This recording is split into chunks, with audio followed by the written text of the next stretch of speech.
오늘로 22번 사도신경을 마치는 날이에요.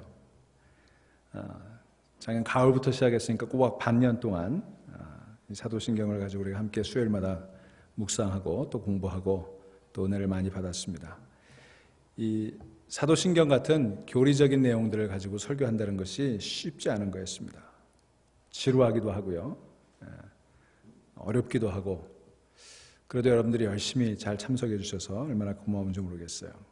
부디 이 사도신경 이 강해를 통해서 우리가 무엇을 믿으며 왜 믿는지 우리의 믿음을, 그 기초를 든든히 하는데 도움이 됐으면 하고 생각을 해봅니다. 이제는 사도신경이 좀 다르게 느껴지세요? 별로 안 달라지게 느껴지는 것 같아요. 사실은요, 우리가 신앙생활 한다고 그러지만 신앙의 기초가 굉장히 부실해요. 우리 그걸 인정할 수 있어야 돼요. 우리 사람의 몸으로 치면은 우리가 굉장히 허약 체질인 거예요. 허약 체질인 거예요. 겉으로 보기엔 멀쩡한 것 같은데 굉장히 허약해요. 집으로 따지면 부실공사예요. 부실공사. 멀쩡한 것 같은데 부실공사는 여지없이 무너져 버리는 거예요. 우리가 무엇을 믿는지, 왜 믿는지 질문하고 연구하고 고민하고 확인하려 하지 않고 그냥 교회 다니면서 마음의 평안만 얻었으면 좋겠다, 위로를 받았으면 좋겠다, 여기에 만족하니까 그런 거예요. 그렇기 때문에 믿음에 관해서 질문을 받으면 당황하기 일쑤입니다. 믿지 않는 사람들이 도전을 해오면 내 믿음이 뿌리째 흔들려요. 또는 기독교가 가르치는 것과는 전혀 다른 것을 믿고 있으면서 기독교인이라고 얘기하고 있어요. 사실은 기독교하고는 전혀 관계없는 믿음을 가지고 있는데 그냥 기독교인이라고 생각하는 거예요. 여러분, 그렇기 때문에 우리가 믿는 바에 대해서 제대로 알아야 돼요. 무엇을 믿는지, 왜 믿는지.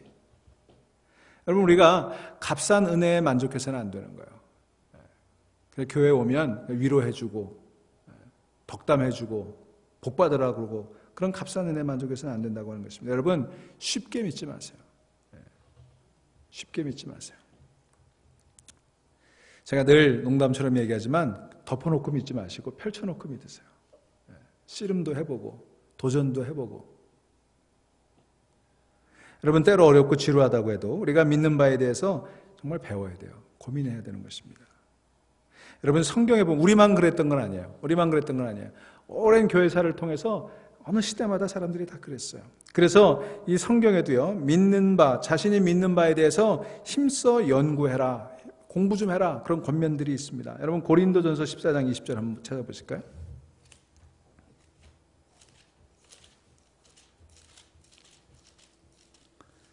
고린도전서 14장 20절 208페이지 280페이지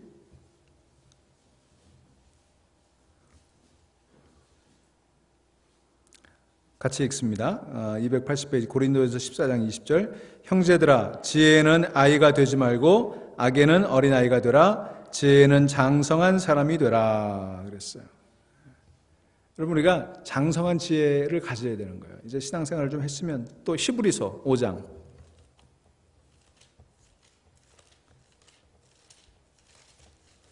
히브리서 5장 13절 14절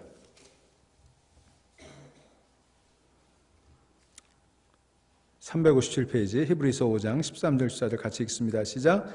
이는 젖을 먹는 자마다 어린아이니 의의 말씀을 경험하지 못한 자요 단단한 음식은 장성한 자의 것이니 그들은 지각을 사용함으로 연단을 받아 선악을 분별하는 자들이니라. 에베소서로 가볼까요? 그 좀 앞에 다시 돌아가서 에베소서 4장 14절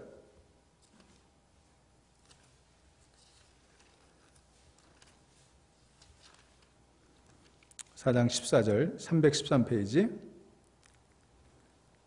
자, 같이 읽습니다. 이는 우리가 이제부터 어린아이가 되지 아니하여 사람의 속임수와 간사한 유혹에 빠져 온갖 교훈의 풍조에 밀려 요동하지 않게 하려 함이라. 아멘. 여러분, 이 말씀들이 다 뭐예요? 우리가 이제는 어른이 되어야 된다는 거 아니에요. 늘 어린아이와 같이 그런 신앙에 머물러 있어서는 안 된다는 것입니다. 어린아이가 어른이 되기 위해서는요, 좋은 영양도 필요하고 적당한 양의 육체적인 운동도 필요합니다. 또 그 성장하는 과정에는 고통도 필요한 거예요. 아프기도 하는 거예요. 정신적으로도 마찬가지예요. 고통이 없는 성장이라는 것이 존재하지 않는다고 하는 것입니다. 믿음의 성장도 마찬가지예요. 여러분, 교회를 들락거리다 보면 믿음이 자라겠지, 착각이에요. 여러분, 교회를 많이 들락거린다고 믿음이 자라는 건 절대 아니에요. 또 그렇게 자라는 것처럼 보이지만 그거는 굉장히 연약한 거예요. 허약한 성장이에요. 그래서 쉽게 이단 종파에 넘어가고 환난이 닥칠 때 그 믿음이 여지없이 무너지는 거예요. 여러분 보세요. 우리 믿음은요, 환난의 때를 위해서 필요한 건데, 근데 우리 믿음이 허약하다 보니까 환난이 닥치면 무너져 버린다고요.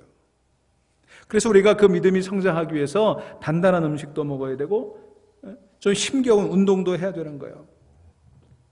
여러분, 이 사도신경 같은 공부를 하는 것이요, 비유로 말하자면 단단한 음식을 먹는 거예요. 좀 어렵고 힘들고 재미없지만 이것이 영적인 운동이에요.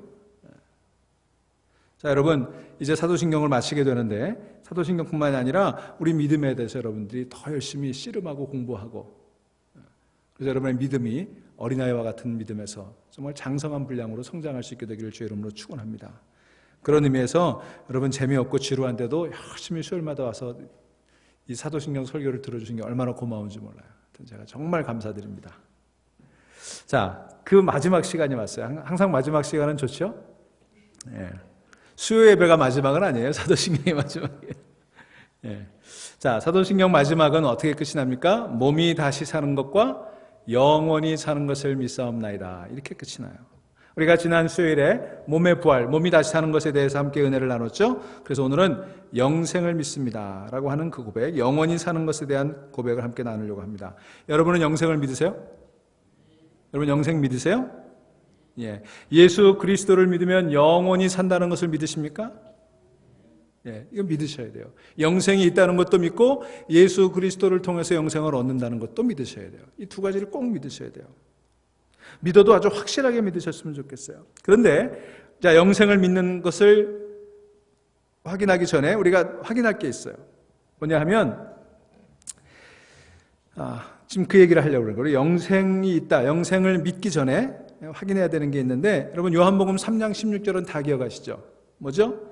하나님이 세상을 이처럼 사랑하사 독생자를 주셨으니 이는 저를 믿는 자마다 멸망하지 않고 영생을 얻게 하려 하심이라. 자, 다 알고 있어요. 영생을 얻게 하려 하심이라.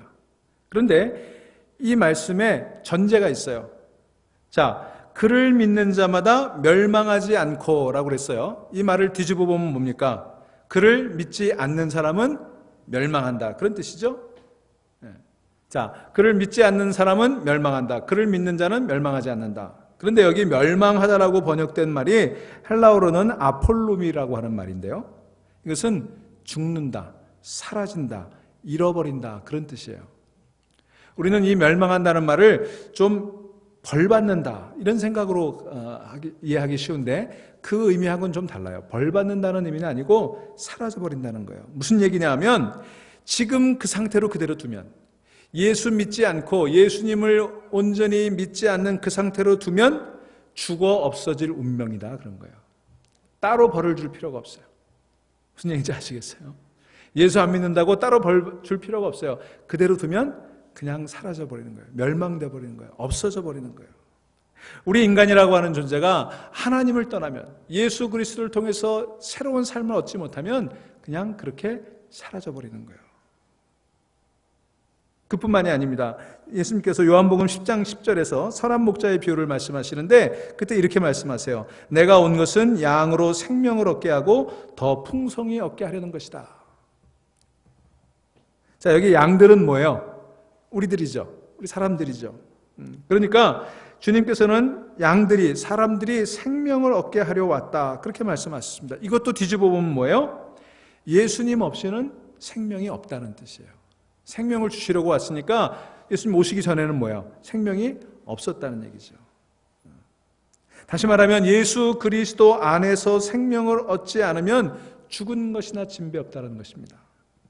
인간은 그냥 놔두면 장차 죽어 없어질 운명에 처해 있을 뿐만 아니라 지금 그대로 죽은 상태라는 거예요. 여러분, 두려운 얘기입니다. 우리 예수님을 만나지 않으면 지금 이 상태로 죽어 있는 거예요. 우리가 영생을 믿기 전에 확인해야 되는 게 바로 이거예요. 나는 영생을 믿는가라고 묻기 전에 예수님을 알지 못하면 나는 지금 죽어 있는 상태다. 나는 이미 죽어 있는 상태다. 그리고 그대로 내버려두면 그냥 사라져버리는, 없어져버리는 존재다. 그래서 여러분, 이러한 질문들을 한번 자신에게 던져보시길 바랍니다. 하나님을 떠나면 이미 죽은 존재임을 믿는가? 하나님 없이 사는 것이 아님을 믿는가? 만일 하나님이 없어도 나는 존재한다고 믿는다면, 즉 하나님을 떠나도 산다고, 여전히 살아있는 것이라고 믿는다면, 그런 사람은 영생의 소망이 없어요. 착각하고 있는 거예요. 영생이 뭔지도 알 수가 없어요. 하나님 없이는 참된 생명도 없다는 사실을 인정하는 사람만이 영생이 무엇인지를 알 수 있다고 하는 것입니다. 여러분 가운데 왜 하나님 없이는 사는 게 아니라고 말하는 거냐, 그렇게 반문하실 분들이 있을지 모르겠어요. 하나님 없이도 얼마든지 호의호식하며 잘 사는 사람들이 많지 않습니까? 이렇게 물으실 분들이 있을지 모르겠어요. 어찌 보면 하나님을 부정하고 자기 마음대로 사는 사람들이 우리 그리스도인들보다 더 잘 사는 것처럼 보이지 않습니까? 여러분, 세상에 한번 보세요. 악인의 형통, 오늘 새벽에 제가 악인의 형통에 대해서 설교했는데, 여러분, 악인들이 형통하는 걸 보잖아요. 잘 먹고 잘 살잖아요. 여러분, 우리가 세상에 살면서 그런 경험하지 않습니까? 정말 제멋대로 살고 정말 악하게 사는데 피눈물도 없이 사는 사람들이 얼마든지 잘 먹고 잘 사는 것들을 보는데, 왜 예수님 없이, 왜 하나님 없이 사는 게 아니라고 말합니까? 라고 반문할지 모르겠어요. 여러분, 그 말에 대해서 성경이 우리에게 귀한 대답을 주고 있어요. 시편 73편으로 한번 가보십시다. 저도 그런 생각을 많이 했어요. 이 악인의 형통들을 도대체 어떻게 설명할 건가? 의인의 고난을 어떻게 설명할 건가? 예수 믿는 사람은 고난을 당하는데 왜 악인들이 그렇게 형통하는가? 이 문제에 대해서 고민할 때가 있었거든요. 여러분도 고민하실 때가 있을 거예요. 여러분, 이 시편 73편은 아삽이라고 하는 시인이 3000년 전에 우리가 가졌던 질문과 똑같은 질문을 가지고 고민하면서 쓴 시예요.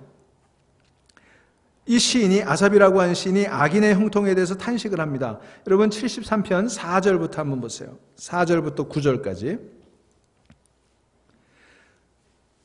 그들은 죽을 때에도 고통이 없고 그 힘이 강건하며 사람들이 당하는 고난이 그들에게는 없고 사람들이 당하는 재앙도 그들에게는 없나니 그러므로 교만이 그들의 목걸이요 강포가 그들의 옷이며 살찜으로 그들의 눈이 솟아나며 그들의 소득은 마음의 소원보다 많으며 그들은 능욕하며 악하게 말하며 높은 데서 거만하게 말하며 그들의 입은 하늘에 두고 그들의 혀는 땅에 두루 다니도다. 여러분, 공감이 되세요? 예. 공감이 되잖아요. 우리가 현실 속에서 바라보는 그런 거잖아요. 자, 12절 말씀. 그러면서 뭐라고 그럽니까? 12절에 볼지어다 이들은 악인들이라도 항상 평안하고 재물은 더욱 불어나도다. 여러분, 3000년도 지금하고 똑같았어요. 어쩌면 이렇게, 여러분 성경을 읽어보면요, 1000년 전, 2000년 전, 3000년 전에 어쩌면 이렇게 똑같은지 모르겠어요. 자, 이런 현실 때문에 이 아삽이라고 하는 시인도 믿음이 흔들렸어요. 우리 그런 거 볼 때 믿음이 흔들리잖아요. 하나님을 믿고 선하게 사는 것이 모두 허사처럼 느껴질 때가 있지 않습니까? 11절에 뭐라고 그랬어요?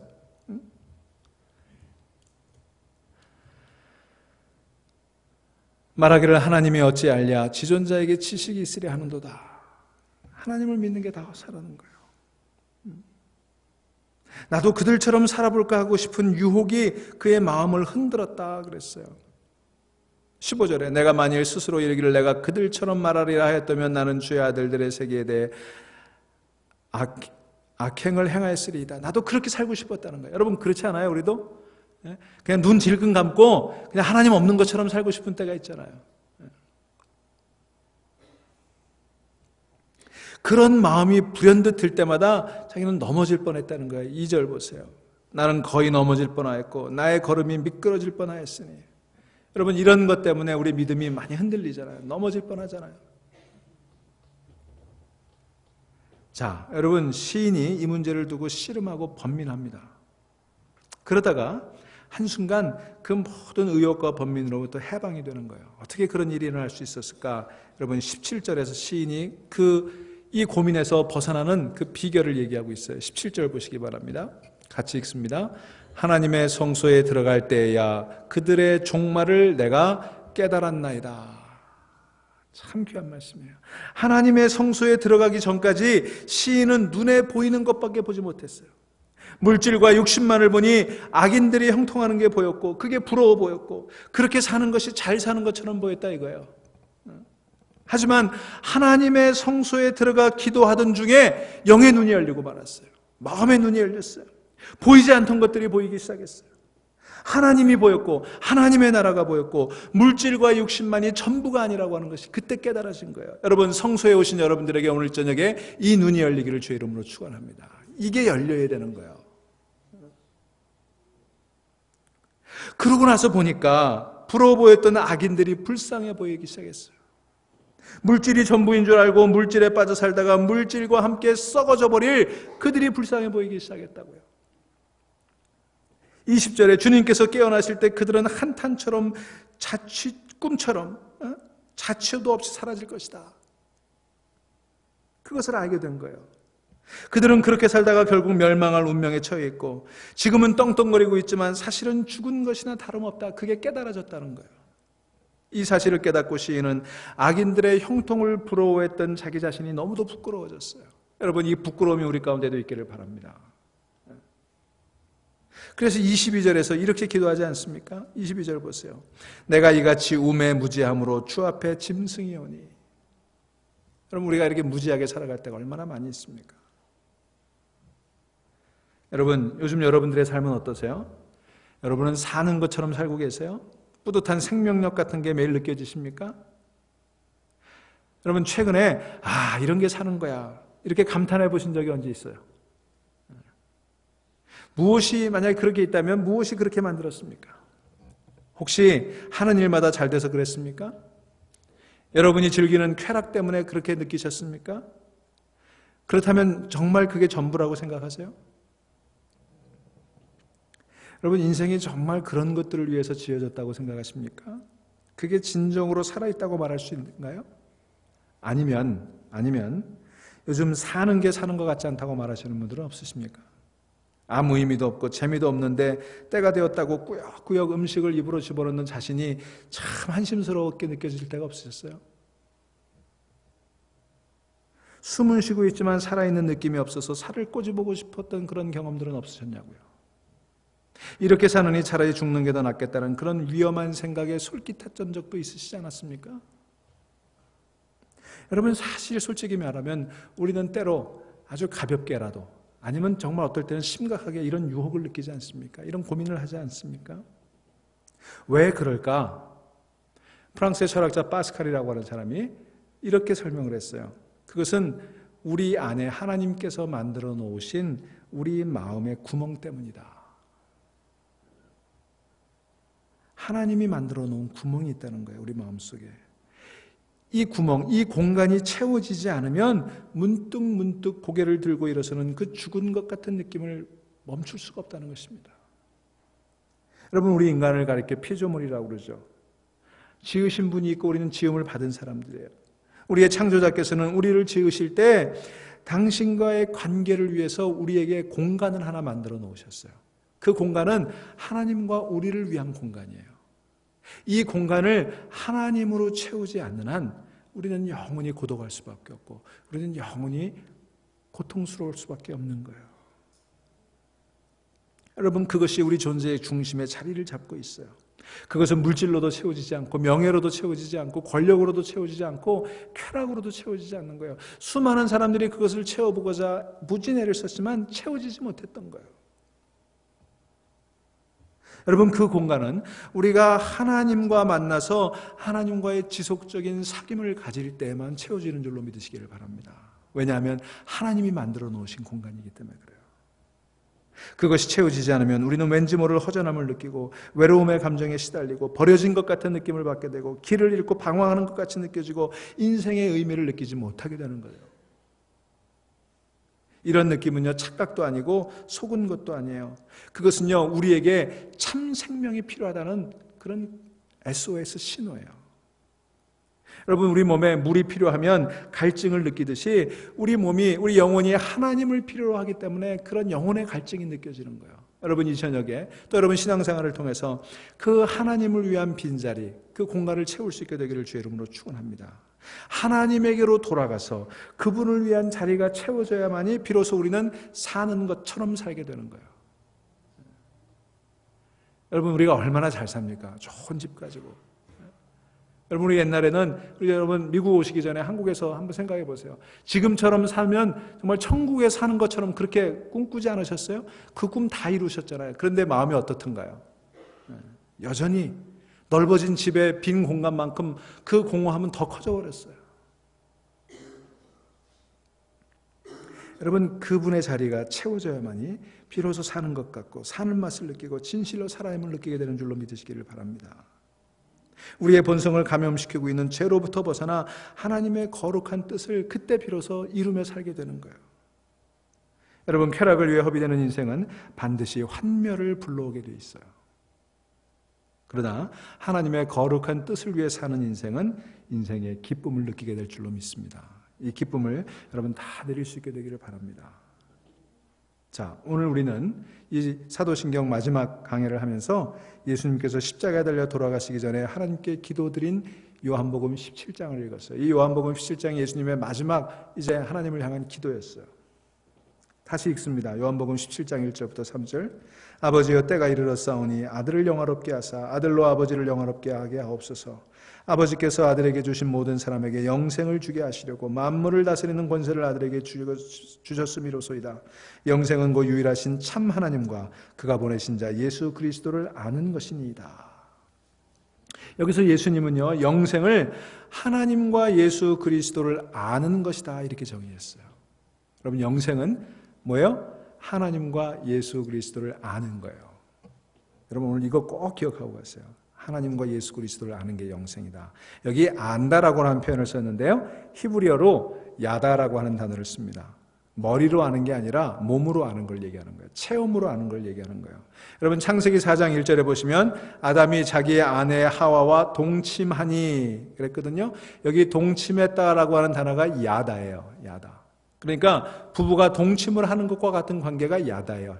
이 히브리어에. 그러니까 하나님을 안다라고 하는 것은 머리로, 지식으로, 그게 아니라 하나님을 체험한다는 거예요. 따라서 하나님을 알고 구원자 예수 그리스도를 안다는 말은 하나님과의 친밀한 관계 속에 들어간다는 것을 의미합니다. 그래서 중세의 신비가들은요, 하나님과의 영적 교제를 영적 성교다, 스피리추얼 인터콜스라고 그렇게 얘기까지 했어요. 그러니 여러분, 영생은 예수 그리스도를 통해 참 하나님을 만나고 그분과 함께 살아가는 것임을 믿으시기를 바랍니다. 그런 의미를 담아서 여기 오늘 본문 17장 3절을 다시 한번 의역해서 번역하면 이렇게 번역할 수 있어요. 영생은 오직 한 분이신 참 하나님께서 보내주신 구원자 예수 그리스도를 통해 그 하나님을 만나고 그 하나님과 함께 살아가는 것입니다. 아시겠어요? 이제 영생은 오직 한 분이신 참 하나님께서 보내주신 구원자 예수 그리스도를 만나서 그분을 통해서 하나님을 알게 되고 그분과 함께 하나님을 아는 그 하나님의 경험을 가지고 더불어 함께 살아가는 것이다. 하나님과 동행하는 것이다. 그게 영생인 거예요. 이렇게 예수 그리스도를 통해 참된 하나님을 만나고 우리 내면에 비어있는, 오랫동안 텅 비어있는 그 내면의 자리, 그분을 위한 자리가 채워지고 나면 그때 우리는 진짜 살아있는 느낌을 가지게 되고 우리 존재는 이 세상의 차원에서 하나님의 차원으로 옮겨지게 되는 거예요. 물질 세계에 있던 우리 존재는 소멸에 없어지지만 그러나 하나님은 영원하시지 않습니까? 그분은 스스로 존재하는 분이시고 언제나 존재하는 분이시기 때문에 그래요. 그러므로 우리가 하나님과 함께 될 때 우리도 그분 안에서 영원히 살게 되는 거예요. 그게 영생이에요. 여러분, 마태복음 23장에 보시면 22장에 보시면 사두개파 사람들이 예수님에게 와서 영생에 대해서, 부활에 대해서 시비하는 그런 장면이 나오죠. 지난주에 제가 그 몸의 부활 얘기하면서 사두개파 사람 생이라고 생각하죠. 근데 예수님은 그렇게 생각하지 않았어요. 생명이 곧 영생이에요. 그래서 요한복음에서 목숨이라고 하는 것을 가리킬 때는 헬라어로 푸시케라고 하는 단어를 쓰고 영생 혹은 생명을 가리킬 때는 조에라고 하는 말을 써요. 다르게 쓰고 있어요. 무슨 말이냐면 우리는 오직 하나님 안에서만 생명을 얻을 수 있고 그 생명은 하나님이 생명이기 때문에 영원하다는 거예요. 하나님 안에서만 생명을 얻을 수 있고 그 생명은 하나님이 주신 생명이기 때문에 영원하다. 그러니까 우리가 하나님 안에 있는 한 우리는 영원히 죽지 않는 줄로 믿으시기를 바랍니다. 그 얘기예요. 하나님의 생명이라는 건 이런 것입니다. 하나님 나라를 본다고 하는 건 이런 것입니다. 그 나라를 믿음의 눈으로 보고 육신의 죽음이 두렵지 않는다는 거예요. 여러분, 육신의 죽음이 어떤 사람들에게는 탈출구처럼 보이는지 모르겠어요. 죽음이 지옥 같은 현실을 빠져나가는 어떤 그런 통로처럼 여겨지는 사람이 있을지 모르겠어요. 삶이 얼마나 힘들면 그러겠어요.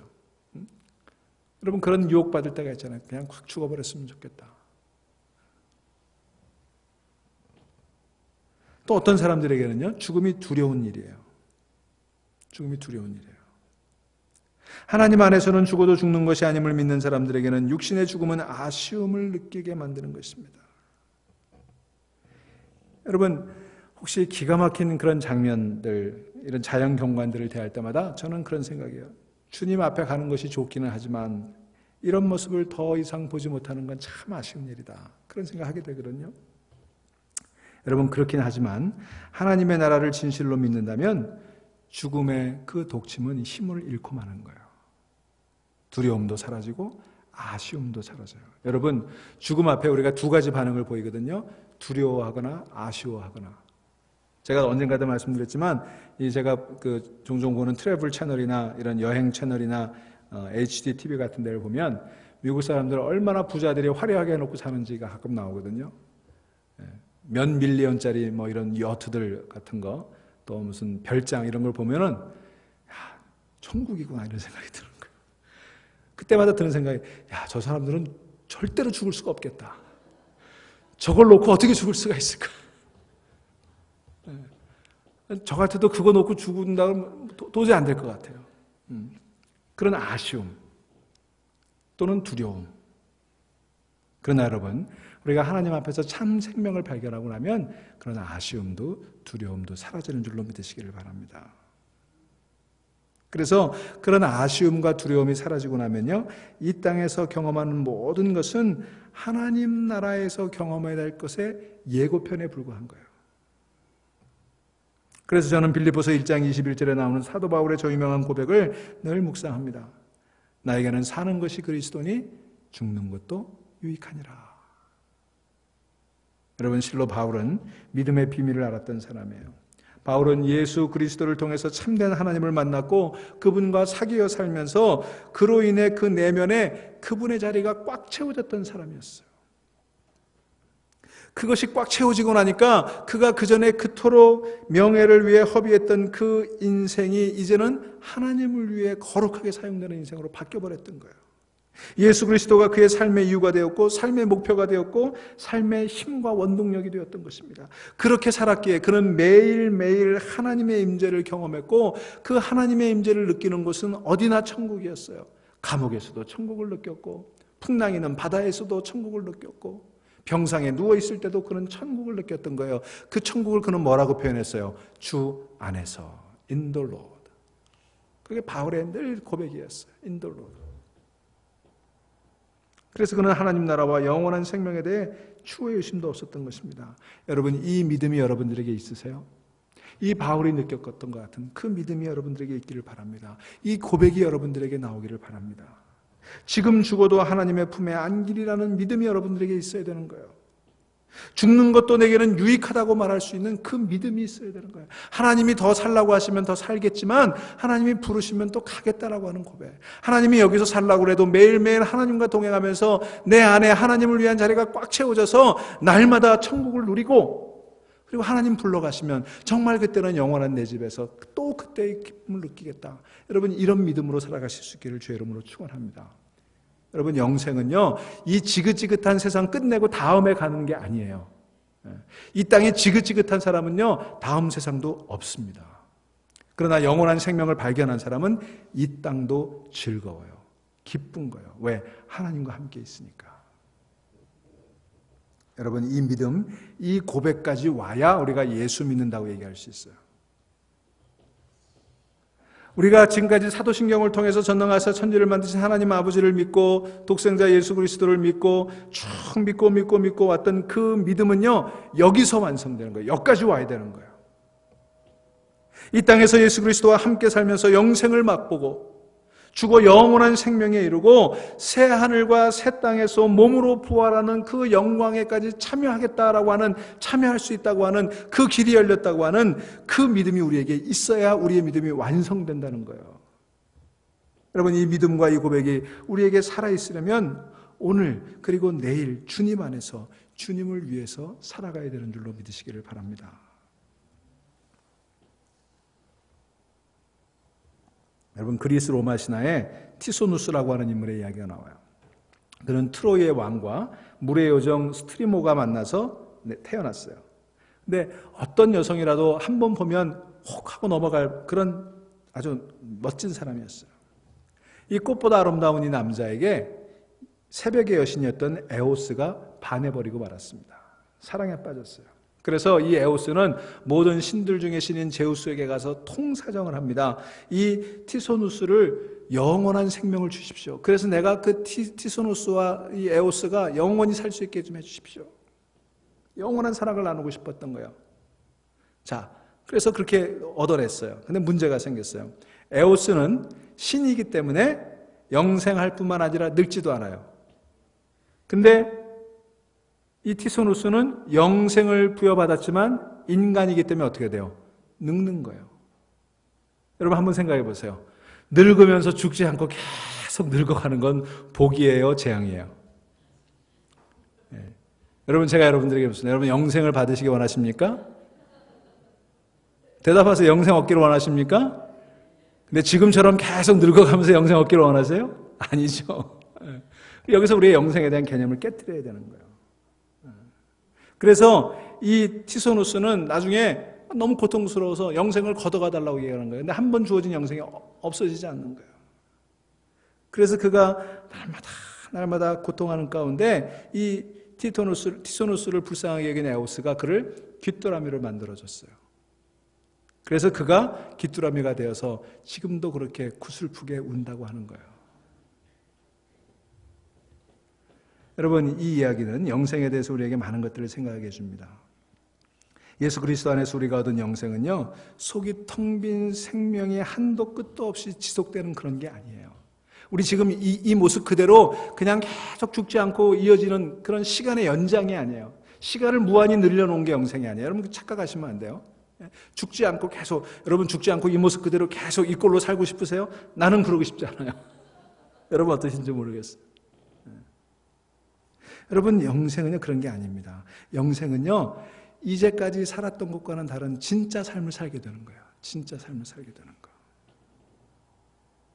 우리 내면을 하나님의 생명으로 가득 채우고 우리 인생을 하나님의 나라를 위해 바치고 물질이 아니라 영혼을 위해 살고 육체적인 쾌락이 아니라 영원한 기쁨을 위해 살아가는, 그것이 진짜 살아가는 거예요. 그렇게 살아가는 것, 사람들이 하나님 안에서 언제나 살아있는 사람이 되는 거예요. 여러분 이런 진짜 생명을 맛볼 수 있게 되기를 축원합니다. 여러분 한번 생각해 보세요. 여러분들은 지금 무슨 노래를 부르며 살고 있습니까? 혹시 여러분들이 부르고 있는 노래가 무슨 노래인지 한번 생각해 보세요. 행여나 쓸쓸한 가을 저녁 처량하게 울고 있는 귀뚜라미처럼 그렇게 텅 빈 인생을 슬퍼서 구슬프게 울고 있는 그런 노래를 부르고 계시진 않습니까? 혹시 우리 내면에 있는 그 빈자리를 외면하고 놀고 즐기는 것에 마음을 팔고 있는 것은 아니냐고요. 자신은 즐거워서 노래를 하고 있지만 정말 영생을 바라본 사람들의 눈으로 보면 정말 불쌍한, 아까 시편 73편에 그 아삽이 얘기하는 것처럼 정말 불쌍한 그런 사람들의 모습으로 우리가 노래하고 있지는 않습니까? 여러분들 한번 여러분들의 인생을 돌이켜보시기를 바랍니다. 우리의 신앙생활을 한번 돌이켜보세요. 여러분 이제 우리가 사도신경을 마치면서 정말 여러분들에게 간곡하게 권면합니다. 진실로 예수 그리스도를 믿으시기 바랍니다. 주님으로 영접해 주시기를 바랍니다. 예수 그리스도 안에서 오직 한 분이신 하나님을 만날 수 있게 되기를 바랍니다. 주님의 은혜를 힘입어서 죄를 용서받고 성령의 은혜로 가득 채워져서 그렇게 살아갈 수 있게 되기를 바랍니다. 이미 그러셨다면 그 하나님과의 사귐이, 그 하나님과의 만남이 더 깊어지시도록 노력하시기 바랍니다. 만약 아직 그런 경제까지 이르지 못했다면 더 미루지 마시고 오늘 이 저녁이라도 주님을 영접하세요. 내가 교회 10년, 20년, 30년 다녀서 장로가 되고 목사가 되고 권사가 되었더라도 아직 이 주님과의 만남을 경험해보지 못했다면 오늘이라도 결단하세요. 영생을 누리며 영생의 길을 걸어갈 수 있는 여러분 모두가 되기를 바랍니다. 그렇게 할 때 우리 내면에 있는 그분의 자리가 채워지게 될 것이고, 그렇게 되면 모든 것이 달라지게 될 거예요.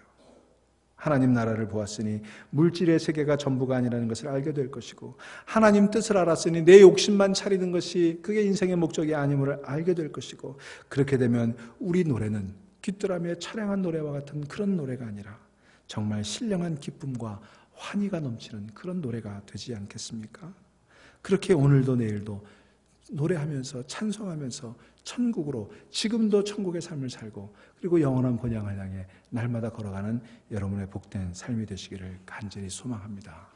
사랑하는 여러분, 주님 안에 영생이 있습니다. 그 영생을 오늘도 누리고 내일도 누리는 주의 종들 다 되시기를 주의 이름으로 축원합니다. 기도하십시다.